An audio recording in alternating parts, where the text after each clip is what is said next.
It was July 2020 when I pulled into the RV park just outside Amarillo, Texas. The world was in chaos, but here, in this tiny forgotten corner, it felt like time had stopped. Or perhaps it had been abandoned altogether. The park wasn't much. A handful of RVs scattered unevenly, their owners likely drawn by the low fees and the promise of quiet. The air was heavy with humidity, the remnants of a recent storm clinging to every surface. Thunder still grumbled in the distance, a low, menacing growl that never seemed to fade. The office/diner sat near the park's entrance, its faded sign barely legible. Rosa's Diner. The paint peeled like old scabs, and the windows reflected nothing but the encroaching night. Something about the place immediately felt off, though I couldn't pinpoint why. Maybe it was the way the light flickered inside, or how the shadows didn't seem to follow the natural rules of movement. I parked my RV at the far end of the lot, away from the others. Solitude had been my goal for this trip, after all. As I settled in, I noticed an odd silence around me. Not the peaceful quiet of nature, but a suffocating stillness. No crickets, no distant hum of highway traffic. Just the sound of my own breathing and the faint tapping of rain dripping from the RV's roof. An hour or so later, hunger got the better of me. I wasn't in the mood to cook, and the thought of a greasy burger from the diner didn't sound half bad. Grabbing my wallet, I stepped outside and immediately regretted it. The air felt wrong. It pressed against my skin like a weighted blanket, damp and electric. The storm was gone, but the sky was unnaturally dark. No stars, no moon, just an oppressive black void that swallowed everything. I hesitated, scanning the empty lot before forcing myself toward the diner. The closer I got, the worse the place looked. The neon "Open" sign buzzed weakly, casting a sickly green glow over the cracked pavement. Inside, I could see a single figure moving. A waitress. She seemed to glide more than walk. Her movements too smooth, too precise. My instincts screamed at me to turn around, but I ignored them. Hunger, or maybe stubborn curiosity, pushed me forward. When I stepped inside, the first thing I noticed was the smell. Not the warm, greasy aroma of diner food, but something cold, metallic. The kind of smell you would find in a hospital morgue or a room that hadn't been aired out in decades. "Welcome to Rosa's," the waitress said, her voice smooth and oddly melodic. She was young, maybe mid-20s, with a sharp bob of black hair and a smile that didn't quite reach her eyes. She wore a vintage-style uniform, pristine and out of place in such a run-down building. I glanced around. The diner was empty except for her. The counter stools were torn, the booth stained, and the floor bore the grime of countless forgotten footsteps. Yet, she looked immaculate. "What can I get you?" she asked, sliding a laminated menu in front of me. Her hand brushed mine, and it was ice cold. Not cool, not clammy. Cold. Like touching a metal pole in winter. "A burger and fries," I muttered, trying not to stare. Coming right up. She moved to the kitchen, and I watched her. Something about the way she walked, floated, set my teeth on edge. Her footsteps made no sound on the old tile floor. I shook it off, telling myself I was imagining things. The stress of the pandemic, the isolation of the road. It was messing with my head. But when she returned with my plate, I couldn't ignore it any longer. The food looked perfect. Too perfect. The burger was glossy, the fries golden and crisp, like something out of a commercial. But the smell was all wrong. No savory aroma. Just that same cold metallic scent from earlier. "You're not eating," she said, tilting her head like a curious bird. Her smile was wider now, stretching just a little too far. I am not that hungry after all," I lied, pushing the plate away. Her expression didn't change, but the air around me grew heavier. It felt like the walls were closing in, the shadows deepening, stretching toward me. "You should eat," she insisted, her voice no longer melodic but sharp, almost a growl. I stood abruptly, mumbling an excuse about needing to get back to my RV. Her eyes followed me, unblinking as I stumbled out the door. Back in my RV, I locked the door and shut the blinds, heart pounding. I tried to rationalize what I'd just experienced, but my thoughts were a jumbled mess. Then, I noticed something that made my blood run cold. The diner. From my window, I could see it clearly. The neon sign was off now, the building completely dark. But what chilled me to the core was the realization that there was no power line running to it. The diner shouldn't have had electricity. I couldn't sleep. Every time I closed my eyes, I saw her face. Pale, smiling, and wrong. My heart raced as I replayed the events, trying to make sense of them. My brain screamed at me to leave, to drive away and never look back. But my body felt frozen, as if some unseen force rooted me to that spot. Around 3 a.m., I heard it. A faint tapping on the RV door. I shot up in bed, my throat dry and my skin damp with sweat. At first, I thought it might be the wind or a stray branch, but the sound was too deliberate. Tap, tap, tap. A rhythm, slow and steady. For a moment, I didn't move. I couldn't. The silence outside was absolute, swallowing everything except that infernal tapping. Gathering my courage, I crept to the door, careful not to make a sound. My hands trembled as I peeked through the small window. No one was there. The lot was empty. The shadows of the other RVs stretching unnaturally long under a light that didn't seem to have a source. I let out a shaky breath and backed away, telling myself it was just my imagination. But as I turned, my blood turned to ice. The tapping started again. This time, on the side window. I whipped around, and for the briefest moment I saw her, the waitress. Standing just outside, her face pressed against the glass, her lips stretched into that grotesque smile. Her eyes were wrong, glassy and lifeless, yet locked onto mine. I stumbled back, knocking over a chair. By the time I looked again, she was gone. Panic surged through me. I grabbed my keys, ready to start the engine and get the hell out of there. But when I opened the blinds to check outside again, my heart nearly stopped. The diner was lit up, bright, garish neon spilling into the night like a beacon. The windows glowed with an eerie, pulsating light, and inside I could see movement. Shadows, dozens of them, shifting and writhing like a mass of bodies crammed together. I blinked, and the shadows were gone. The diner looked empty again, but the light remained, cold and unwavering. I couldn't stay. Grabbing my keys, I flung open the door and bolted for the driver's seat. The engine sputtered to life, and I slammed my foot on the gas, peeling out of the lot so fast I nearly lost control. The road stretched ahead, endless and dark. My hands gripped the wheels so tightly they ached. I kept glancing in the rearview mirror, expecting to see her face. But all I saw was the diner, its glowing sign shrinking into the distance. Or so I thought. After what felt like an hour of driving, I saw it again. Rosa's Diner. The same flickering neon sign, the same dilapidated building, sitting just off the road like it had been waiting for me. No, I whispered, my voice trembling. No, no, no. I hit the gas harder, speeding past it. But my stomach dropped when, 5 minutes later, it appeared again. It didn't make sense. I hadn't turned around. The road was straight and unbroken. Yet, there it was. The third time I saw it, I slammed on the brakes and skidded to a stop.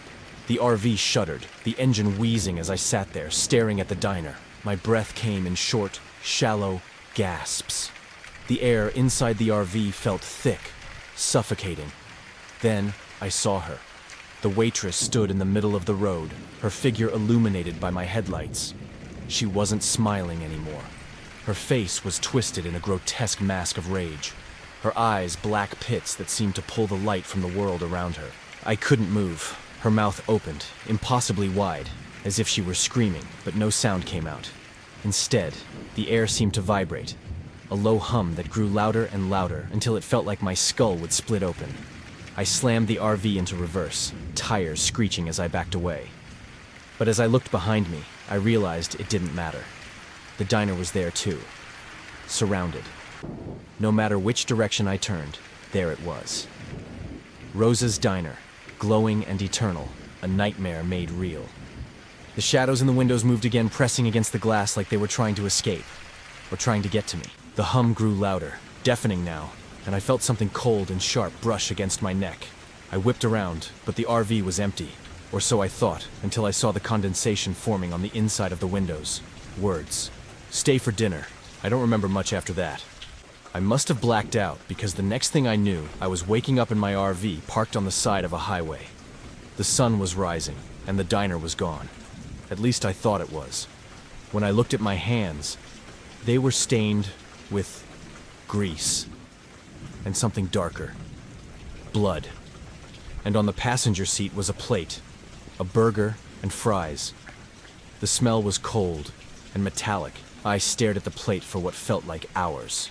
The burger looked wrong, too perfect, like a prop from a staged photograph. The fries were cold, congealed in a shiny layer of grease. But the worst part was the blood. It pooled under the plate, sticky and vibrant, dripping slowly onto the seat beneath it. My stomach churned. I threw the door open and stumbled out of the RV, gasping for air. The highway stretched empty in both directions, nothing but asphalt and barren plains. The diner was gone, but its presence lingered, pressing down on me like an invisible weight. I tried to piece together what had happened. Had I imagined it? A hallucination? A nightmare that somehow bled into reality? But the blood on my hands and the plate in the RV told a different story. I needed to get out of there. The RV sputtered reluctantly to life, and I drove, aimless and frantic, until I saw the first sign of civilization. A gas station. I pulled in, my hands shaking as I stumbled inside. The clerk, a middle-aged man with a cigarette dangling from his lips, glanced up from his magazine.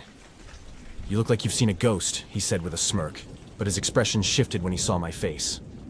"Are you okay?" he asked, his tone serious now. I don't know," I stammered. "There was a diner, Rosa's Diner. It's back that way." "Do you know it?" His face went pale. The cigarette fell from his lips.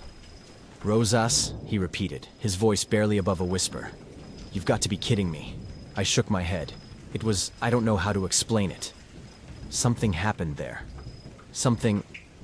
"You shouldn't have stopped," he cut in, his eyes darting around as if he expected someone or something to be listening. "Rosa's burned down years ago. A fire. Killed everyone inside. No one's been near that place since, but I was just there." I insisted. "I saw it. I talked to the waitress. She..." He held up a hand, his face a mask of fear. "Don't say any more. Just leave. Get as far away from here as you can. But leave!" he barked, his voice trembling. I stumbled back, the weight of his words sinking in. My heart pounded as I returned to the RV, my thoughts racing. If the diner burned down, what had I seen? Who, or what, was the waitress? I didn't wait to find out. I drove for hours, putting as much distance as I could between myself and that cursed stretch of highway. But even as the miles passed, I couldn't shake the feeling that I wasn't alone. A week later, I was back home, trying to put it all behind me.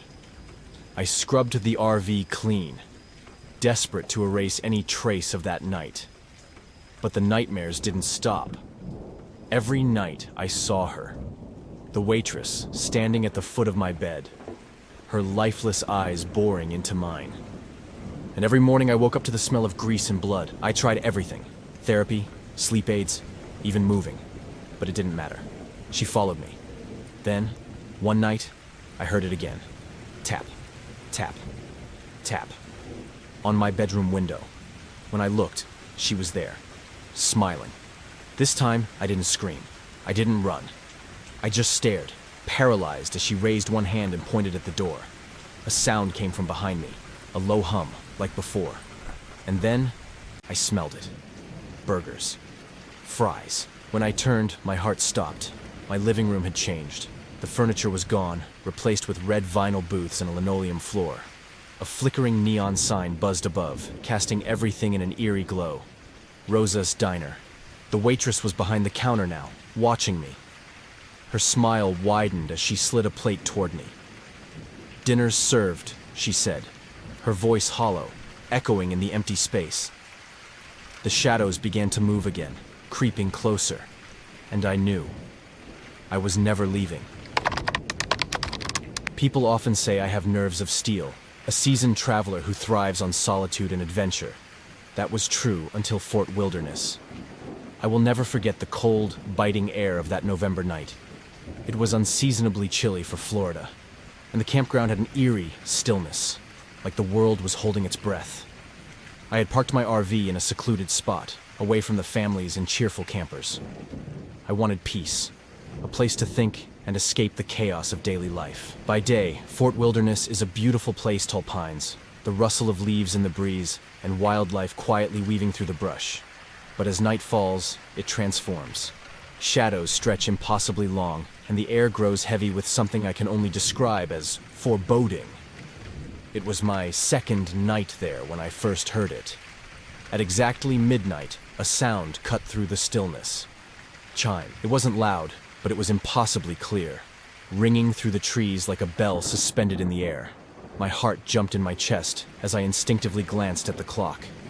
12 a.m. Sharp. I stood frozen in the dim glow of my RV's kitchen light, straining to listen for anything else. The chime came again. Chime. I opened the door to the crisp night air, my breath misting as I stepped outside. The forest around me was silent, unnaturally so. No crickets, no rustling leaves, just the lingering echo of that bell. Probably some kids playing a prank, I muttered to myself, though the words felt hollow. Still, I couldn't shake the unease. I locked the door, double-checked the windows, and tried to sleep. The next day, I explored the campground. Families wandered by, laughing and chatting, their kids running wild with carefree abandon. I envied their ease. I considered asking someone about the sound, but stopped myself. What would I say? Did you hear a phantom bell in the middle of the night? I would sound insane. That night, the chime returned, exactly at midnight. This time, it was louder, more insistent. Chime. Chime. I bolted upright in bed, heart pounding. It wasn't just a sound, it felt like it was calling me. Against my better judgment, I grabbed my flashlight and stepped outside. The beam cut through the darkness, illuminating the dense trees, but there was nothing. No sign of anyone. The sound came again, closer now. Chime. I spun around, my flashlight shaking in my hand. That's when I noticed something I hadn't before. The air felt wrong, heavier, like the atmosphere had thickened. I could feel it pressing against my skin, making it hard to breathe. I followed the sound, drawn deeper into the woods, past the marked trails and into the heart of the wilderness. My rational mind screamed at me to stop, but the bell, it wouldn't let me go. After what felt like an eternity, I reached a clearing. At the center stood an old, crumbling stone pedestal, barely visible in the moonlight. It looked ancient, covered in moss and strange carvings that I couldn't understand. And there, hanging in the air above it, was the source of the sound. A bell. It wasn't attached to anything, just hovering there, faintly glowing as it swayed back and forth. Chime. Chime. I stumbled backward, nearly dropping my flashlight. My mind raced, trying to make sense of what I was seeing. This wasn't possible. Bells don't float in the air. Then, the temperature plummeted. My breath came out in thick clouds, and I felt a presence behind me. Slowly, I turned, and my flashlight beam landed on a figure. It was a woman, dressed in tattered, old-fashioned clothing, her face obscured by a veil. She didn't move, didn't speak. She just stood there, pointing at the bell. "Who are you?" I managed to choke out, but she didn't answer. Instead, she took a step closer, and then another. Her movements were jerky, unnatural, as if her body didn't quite work the way it should. I didn't wait to find out what she wanted. I turned and ran, crashing through the underbrush, the chime of the bell echoing behind me. Chime. Chime. Chime. It followed me all the way back to my RV. By the third night, I was ready to leave. I had packed up most of my things and planned to drive out first thing in the morning. But midnight came too soon. This time, the chime wasn't outside. It was inside. Chime. I froze, clutching the edge of the counter as the sound reverberated through the small space. My eyes darted to the clock, 12 a.m. My breath hitched as I realized the chime was coming from the bathroom. The door creaked open, though I hadn't touched it. "Hello?" My voice was barely a whisper. The light flickered, casting long, jagged shadows across the walls. And then I saw her, the same veiled woman, standing in the doorway, her head tilted at an unnatural angle. "You shouldn't have come here," she said, her voice hollow and distant, like it was coming from somewhere far away. I backed away, but there was nowhere to go. She stepped closer, and as she did, the chime grew louder, more frantic. My ears rang with the deafening sound. I don't remember much after that. Just a blinding light and the sensation of falling. When I woke up, it was morning. The RV door was wide open, and my belongings were scattered across the ground outside. I didn't waste any time. I threw everything into the vehicle and drove out of Fort Wilderness without looking back. It has been 2 years since that night, but I still hear the bell sometimes. Not every night, but often enough to remind me that whatever I encountered at Fort Wilderness hasn't let go. I have tried researching the area, looking for answers. Some say the campground was built on the site of an old settlement, one that was abandoned after a series of mysterious deaths. Others claim the bell is a warning, a way to keep people away from something darker hidden in those woods. All I know is that I will never go back. And if you ever find yourself at Fort Wilderness, listen closely. When the clock strikes midnight and you hear the chime, don't follow it. Whatever's calling you isn't something you want to meet. The memory of that night still grips me like a vice, its cold fingers curling around my throat whenever I try to push it away. It was March of 2021, a month I thought would be the beginning of something new, a break from the suffocating routine of pandemic isolation. Zion National Park seemed like the perfect escape. I had rented an RV for a week of solitude, a chance to breathe in the wilderness and lose myself in the grandeur of nature. But what I found was far from peace. I arrived in the late afternoon, the towering sandstone cliffs casting long shadows over the campground. It was early in the season, and the park was almost eerily quiet. Only a handful of other RVs dotted the designated lot, each spaced generously apart to preserve the illusion of isolation. By sunset, those few neighbors had packed up and left, leaving me completely alone. Or so I thought. The wind had started to pick up by the time I settled in for the night. My RV rocked gently, a comforting reminder of the stormy nights of my childhood when I would fall asleep to the sound of rain pelting the roof.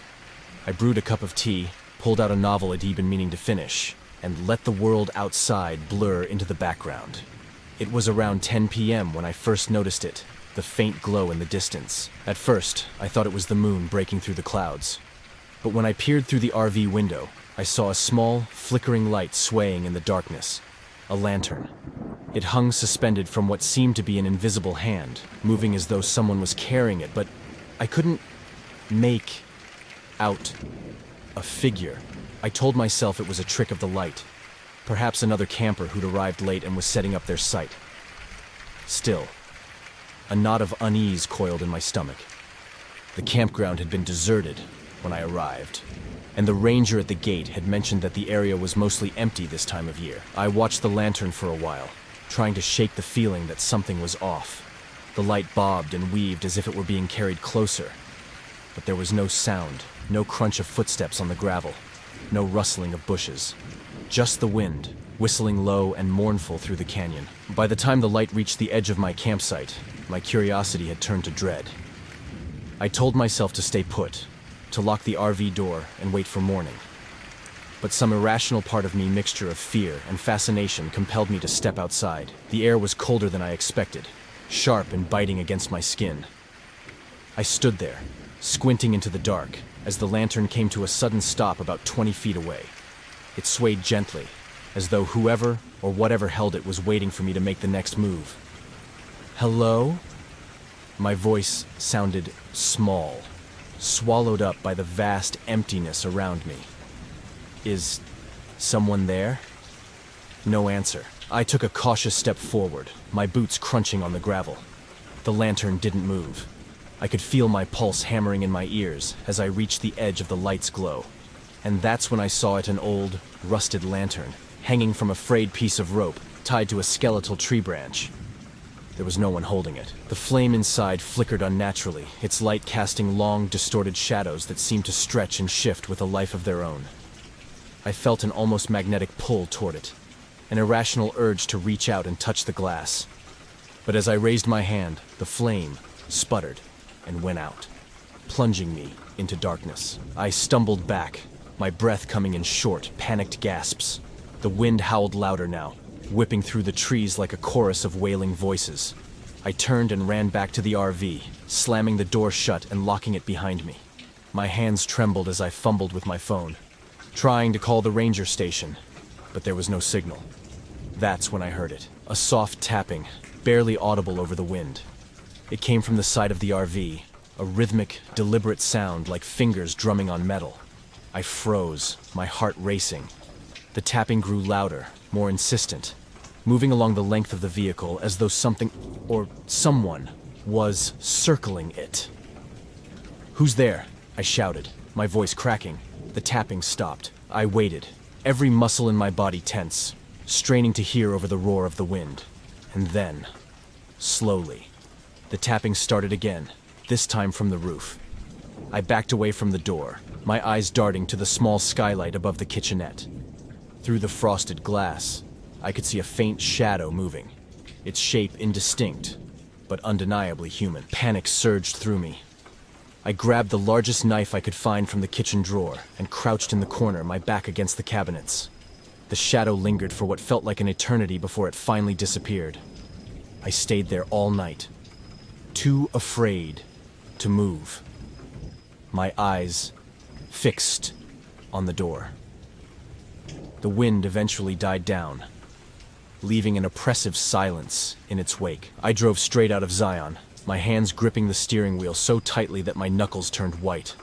I didn't stop until I reached the nearest town, where I found a diner and sat trembling over a cup of coffee, trying to convince myself that it had all been a bad dream. But deep down, I knew better. Even now, 2 years later, I can't shake the feeling that it wasn't over. Sometimes late at night, I will catch a glimpse of a flickering light out of the corner of my eye, and I'll hear that soft tapping in my dreams. And every time, I wake up with the same question echoing in my mind. Not yet, but when?